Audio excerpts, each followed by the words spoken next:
Hello friends, welcome to my channel truth of share market. So discuss कर लेते हैं FIS data for 25 सितंबर। कल क्या है, बैंक निफ्टी की एक्सपायरी और परसों मंथली एक्सपायरी है। ठीक है, तो कल किस वे में आपको ट्रेड करना है एक्सपायरी के लिए, बैंक निफ्टी के लिए, एंड किस वे में प्लान करना है for Nifty.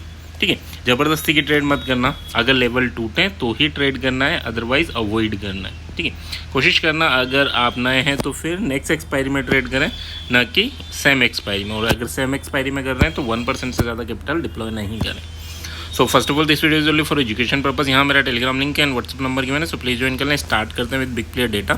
Big player data में क्या है कि 2700 करोड़ की इन्होंने एफआईएस ने कैश मार्केट में सेलिंग की है और 3800 करोड़ की डीआईएस ने कैश मार्केट में बाइंग की है। ठीक है, यानी थोड़ी बहुत सेलिंग स्टार्ट कर रहे हैं एफआईएस यहाँ पर। इंडेक्स फ्यूचर की बात करूँ तो इंडेक्स फ्यूचर में 1400 करोड़ की इन्होंने इंडेक्स फ्यूचर में सेलिंग की है, मतलब थोड़ा बहुत करेक्शंस कर सकते हैं। 1400 करोड़ कोई बड़ी चीज़ नहीं है, यानी गैप अप ओपन हुआ, नीचे लाए, थोड़ा सा बुक किया, वापस ले गए। ठीक है, तो इतना ही है। ओवरऑल देखें तो 26,000 करोड़ की यहाँ पर भी ऑप्शंस में सेलिंग की है, जिसमें से 21,000 करोड़ आज के हैं जो फिन निफ्टी की एक्सपायरी से। बाकी रेस्ट बैंक निफ्टी में इन्होंने बाइंग पोजीशन बनाई है, मतलब थोड़ा बहुत मूवमेंट ये बैंक निफ्टी में एक्सपेक्ट करके चल रहे हैं।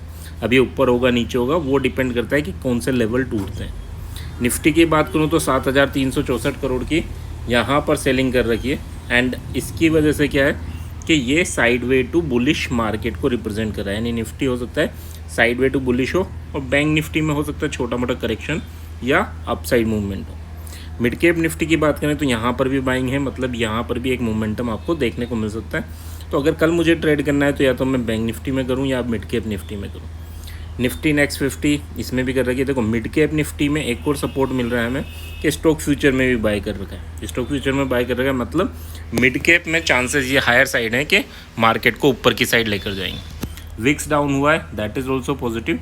यानी कुल मिला के बात करें तो साइड वे टू पॉजिटिव है। और साइड वे टू पॉजिटिव में भी अगर मैं बात करूँ तो mid cap is positive and Nifty is sideways to positive.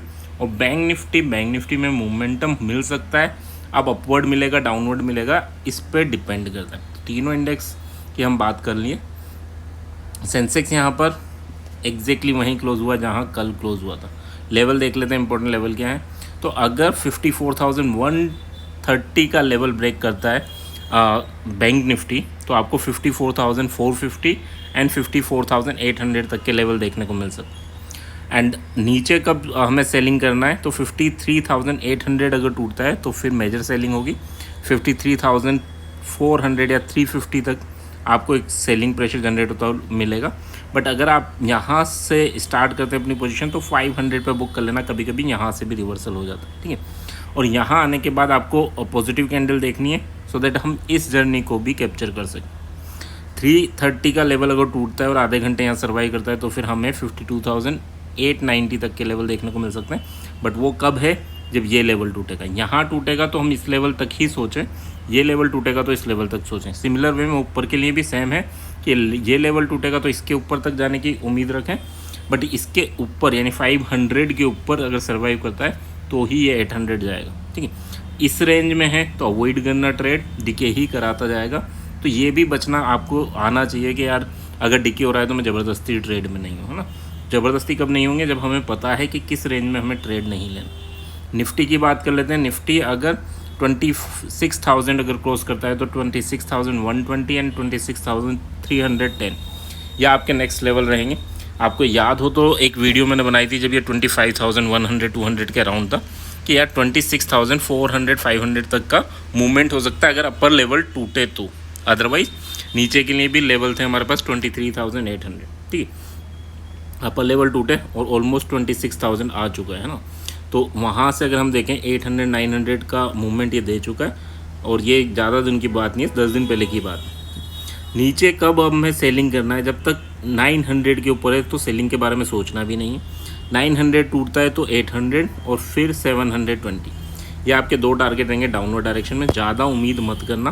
कुछ मेजर अगर ग्लोबल चार्ट में ही दिक्कत हो, ग्लोबली दिक्कत हो तो ही सेलिंग प्रेशर तेज़ी से जनरेट होगा, है ना।